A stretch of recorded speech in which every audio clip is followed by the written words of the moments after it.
Here's a triangle of resistors, and here are three resistors arranged like the letter Y. If I hook these up in a circuit, I can't tell them apart.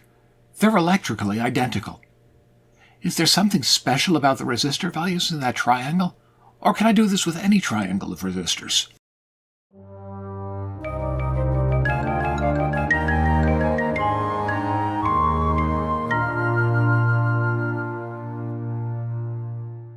Hi, I'm Kevin.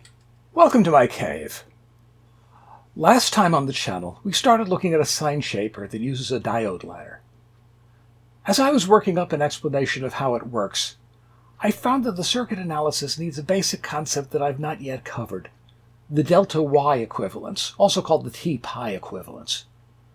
So now I'll circle back and try to fill in that gap.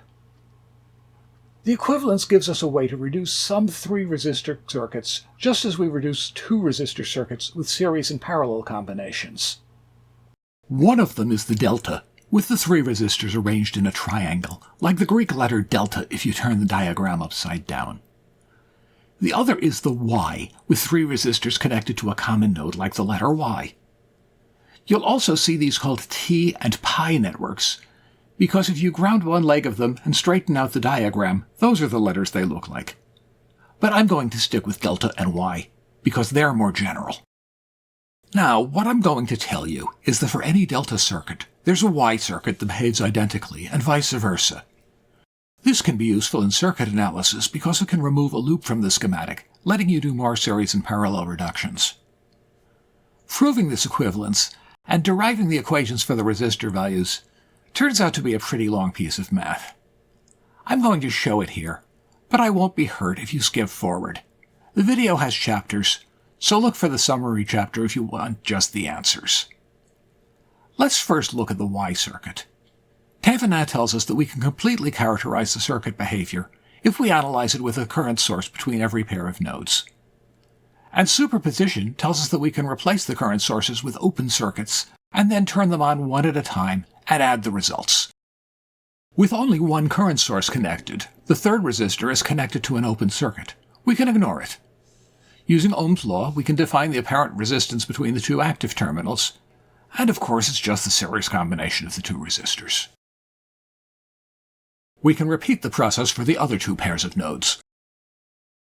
And what this means is that if we can derive the resistance between all 3 pairs of nodes, we can find the internal resistors of the equivalent Y configuration. Before we continue, let me interrupt for a few moments. My videos are always free to all comers. Nothing is ever paywalled, and I don't waste your time selling various dodgy products. But I do end every video with a plea that you take care of one another. To this end, all the channel's ad revenue has gone to charity. This month's featured recipient is Médecins Sans Frontières, Doctors Without Borders.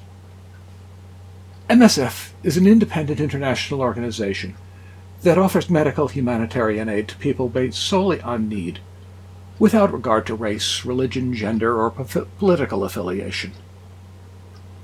It provides over 10 million consultations annually in more than 70 countries, including some of the regions most torn by violence, neglect, or catastrophe.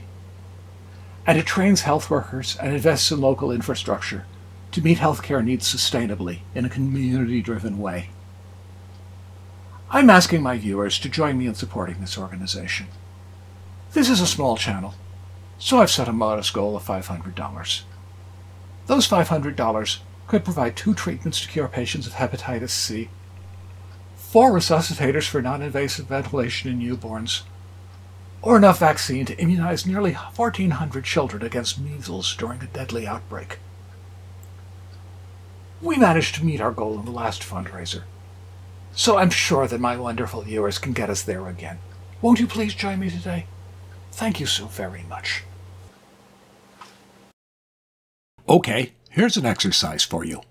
I have a Y circuit on the breadboard here, behind the blue tape. I'm going to measure between the terminals. From terminal 1 to terminal 2, it's 50K. From terminal 1 to terminal 3, it's 80K. And from 2 to 3, it's 90K. Pause the video now and work out what the 3 resistors in the Y are.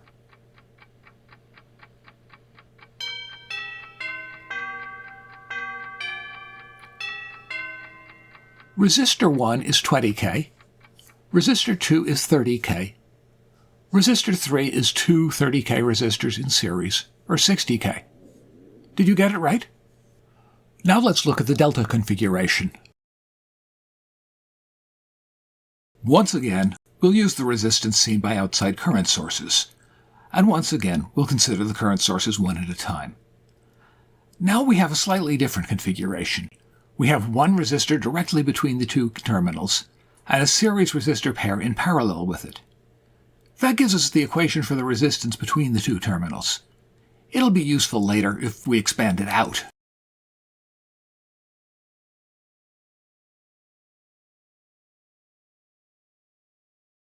We can do the other two pairs of terminals the same way. Note that the denominator is the same in all three equations. Here's a delta configuration on the breadboard. I have resistances of 60K, 120K, and 180K. What will I see at the three pairs of outside terminals? Pause the video and work it out.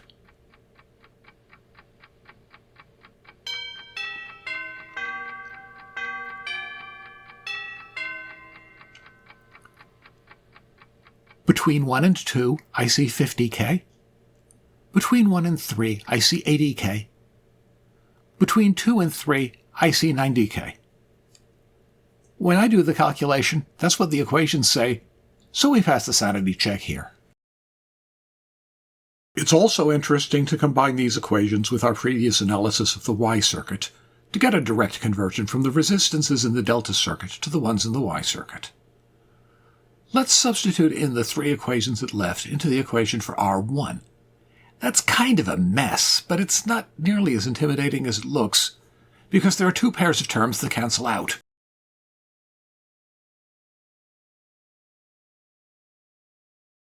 And of course the 2's cancel out in numerator and denominator. We can use the same logic to come up with equations for the other two resistors, which completes the derivation for the delta to Y conversion. Every delta circuit has an equivalent Y circuit.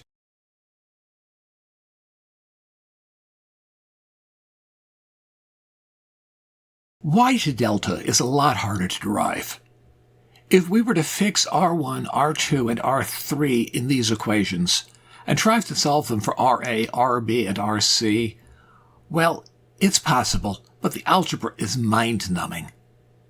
There are lots of explanations of it online, so go look for one of those if you're a masochist. Instead, I'm going to go for a shortcut.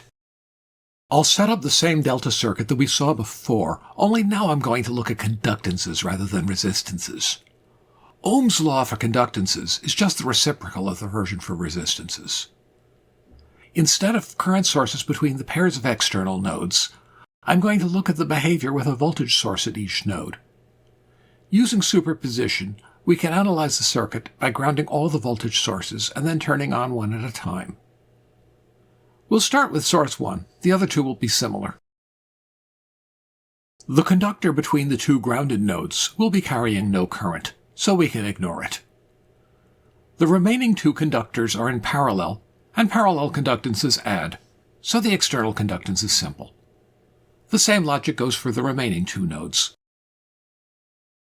You might notice that these equations have the same form as the equations for resistances in the Y configuration. In any case, they're easy to solve for the internal conductances given the external ones. Now let's look at conductances in the Y configuration. Once again, we're going to superpose the effect of applying a voltage to each terminal in turn, while grounding the two remaining terminals. And we go through a similar drill. Parallel conductances add, and series conductances combine the same way that parallel resistances do. That gives us an equation for the first external conductance.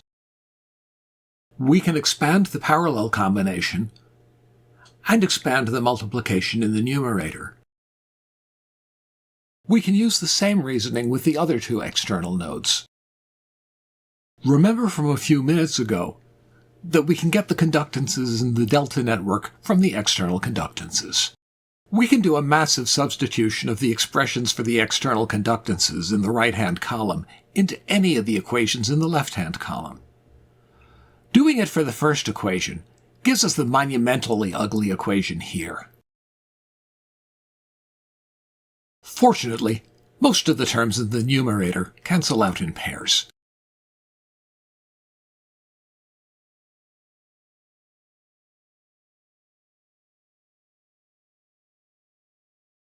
But these are conductances. We wanted resistances. Well, every conductance in this equation is the reciprocal of the corresponding resistance.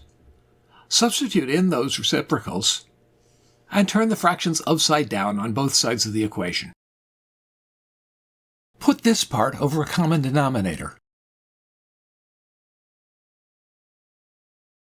Flip that fraction in the denominator and bring it out.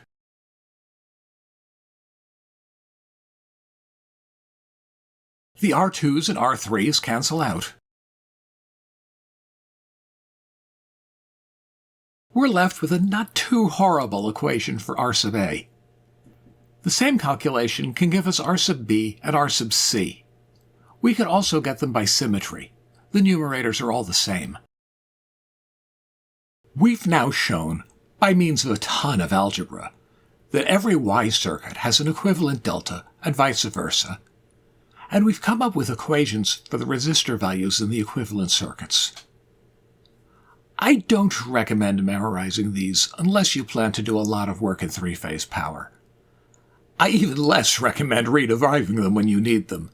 Instead, what's important is to recognize delta and Y configurations and be able to look up these equations when you need them. Sometimes having the right keywords for an internet search gets you 90% of the way to an answer. Let's look at one example where the Delta-Wye equivalence helps us analyze a circuit. We'll use this bridge configuration. We want to know the resistance between the top and bottom terminals. We could add an external voltage or current source and solve 4 Kirchhoff's law equations and 5 Ohm's law equations simultaneously for the 4 voltages and 5 currents that are present. But knowing the Delta-Wye equivalence helps us here. We need to recognize that this upper loop of resistors is a delta configuration. We can replace it with an equivalent Y configuration without any effect on the circuit behavior.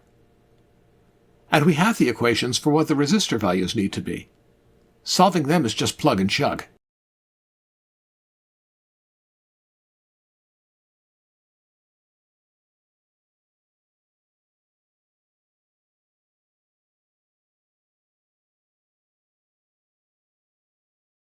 Replace the two series pairs of resistors with their sums. That leaves a parallel combination that can be replaced.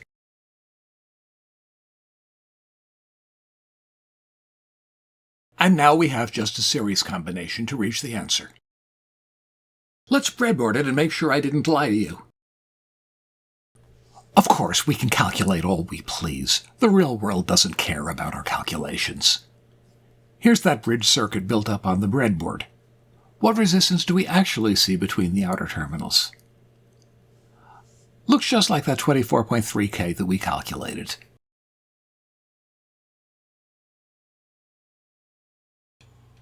So here we have a method that can sometimes simplify our circuit analysis. Next time, I'll try to put it into practice, analyzing the diode ladder from the textbook. I hope you'll stay tuned for that, and perhaps let the YouTube algorithm know that you want to see it. Until then, stay safe, stay healthy, stay curious, and take care of one another. Bye!